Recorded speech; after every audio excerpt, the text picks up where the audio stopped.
Yo, what's good, guys? It's Austin here, or Luna. So, today's story time is definitely kind of a scary one for me to look back on, and kind of a crazy one for me to look back on because I actually, almost just was no longer on this earth. I almost went to the spirit realm. So, yeah, I'm going to tell you about it today. Today's story time all takes place when I was 17 years old. So, pretty young, wasn't quite an adult yet. And when I was 17, I was going through this phase. Well, I guess I'm still going through this phase, but I would go to concerts all the time. Around this time, I wasn't really smoking weed or drinking or doing anything that I kind of used to do at that age. I was on a break from all of it, and I was trying to just have the most fun I could without anything like that. And so my idea was, hey, I'll just go to a bunch of concerts. So around this time, I was really excited because there was this one band coming to my area that I've been listening to for a long time and that I was really into.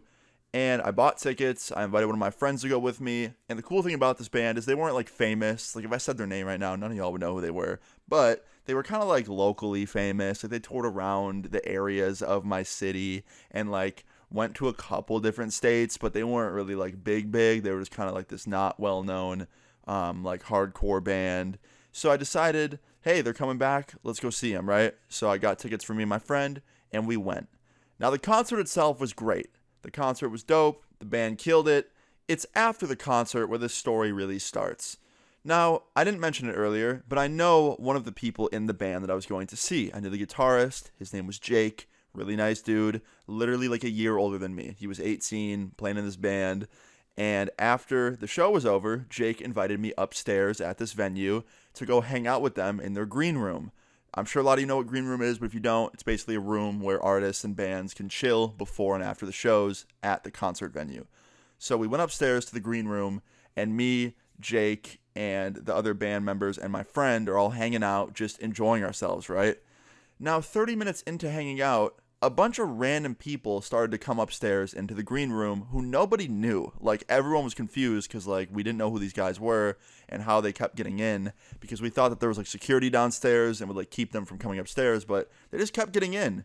But we didn't think much of it. We thought, okay, the more the merrier, right? Who cares? It's going to be fun. It's a party, right? Now, unfortunately, if you let in a bunch of random people to your house, eventually you're going to get that one that's not a very good person. And of course, 45 minutes later, some random guy walks up to the green room with his girlfriend, and he's hammered. He's so drunk, beyond belief drunk. This motherfucker was gone. He could barely walk. He could barely talk. You'd have to, listen real closely to hear what he was saying, and, you could only really make out the last word. This dude was fucked. And within, 5 minutes of him being up there in the room with us, he started causing problems. He started, yelling at people and accusing people of shit. I remember within the first 5 minutes of him being there, he was like, yo, who fucking took my drink? Who took my fucking drink? I'll fuck you up. And everyone's like, it's right there, dude. Right behind you. And he's like, oh, my bad. I was about to fucking throw hands. Dude was just fucking not it, man. He was not fun to be around. So I kind of kept my distance, right? I didn't want to deal with him. So I walked to the other side of the room, and I'm hanging out over there with my friend and the bandmates, and we're all just talking.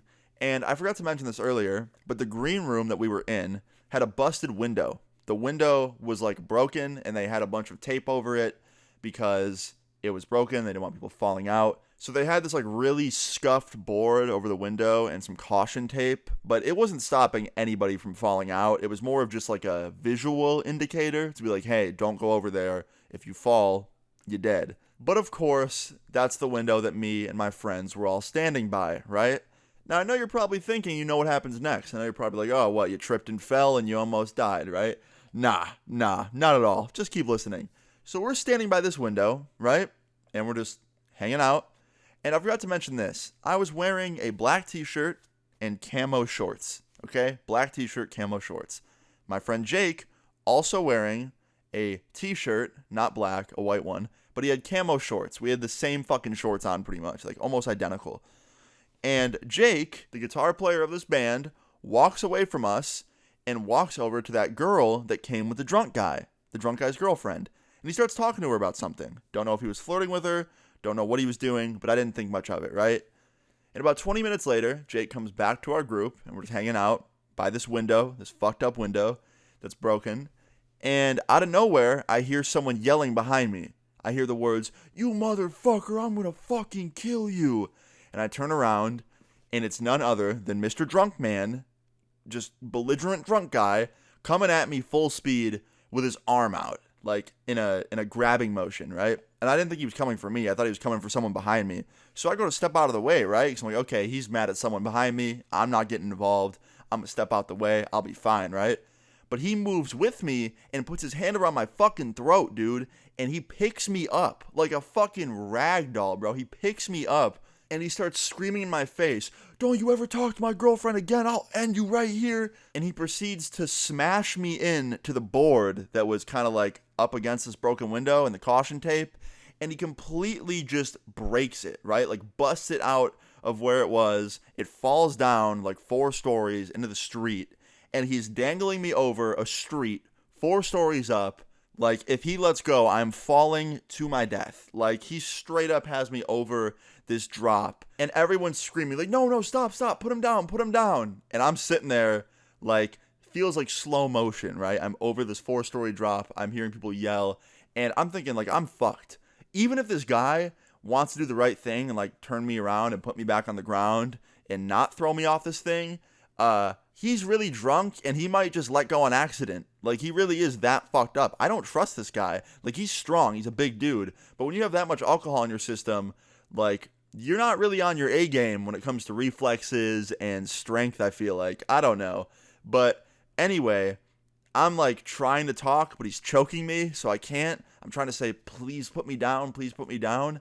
And thank fuck, one of the band members, the vocalist to be specific, the one that I didn't even know that well, runs over, grabs his arm, and like puts both his hands on this guy's arm and moves it into the room again. Like, he turns this guy with me in the dude's hand and like turns us back to safety, right? Like, gets me over that edge, back into the venue. And after we're safe and, you know, not over this edge, the band members all jump on this guy and just start obliterating him. Like, it was crazy. And I remember just standing there completely shocked, not knowing like what just happened. Had this huge red mark around my neck from where I was getting choked and held above an edge. And I'm still standing right there on the edge, basically. And then it kind of hits me. I'm like, oh shit, I need to get away from this. So I ran like 8 feet back and I just stood there for a little bit and kind of like caught my breath and realized, like, holy fuck, I almost just died. Like, what the hell? And luckily the fight was broken up pretty quick. The band members were split up from the guy. The guy didn't get too hurt, but he got a little hurt. And after the fight was broken up, the band members were all screaming at this guy, like, why would you do that to him? He didn't do anything to you. He didn't even fucking talk to your girlfriend. And then Jake speaks up, the guitarist, and goes, yeah, that was me. This motherfucker was over there flirting with her, and I'm assuming she went up to the drunk guy afterwards and was like, hey, that kid in camo shorts was flirting with me, trying to get with me. And the drunk guy didn't know any better and probably ran over to me thinking I was him. He thought I was Jake because we both had camo shorts. And either way, whether it was me or Jake that he choked and almost threw out a window, you don't almost kill somebody over talking to your girlfriend. I'm sorry, that's just not it. That's fucked up. Like, he actually might have ended my life that night if that guy didn't help me, the vocalist, and the rest of the band having my back. Like, that could have been seriously horrible. And yeah, needless to say, don't be like this guy, this drunk idiot. But yeah, guys, in the end, I was okay, just a little shaken up. I was, pretty freaked out, but in the end, I'm good. Makes for a great story to tell, and moral of this story is, do not be like that guy, and maybe make sure your friends don't go hitting on other people's girlfriends, because that's also not a good thing to do. But yeah, guys, hope you enjoyed this story time. If you did, please leave a like on the video. I'd really appreciate it. Feel free to leave your story times in the comments down below, and subscribe if you're new. I'll see you all later. Peace.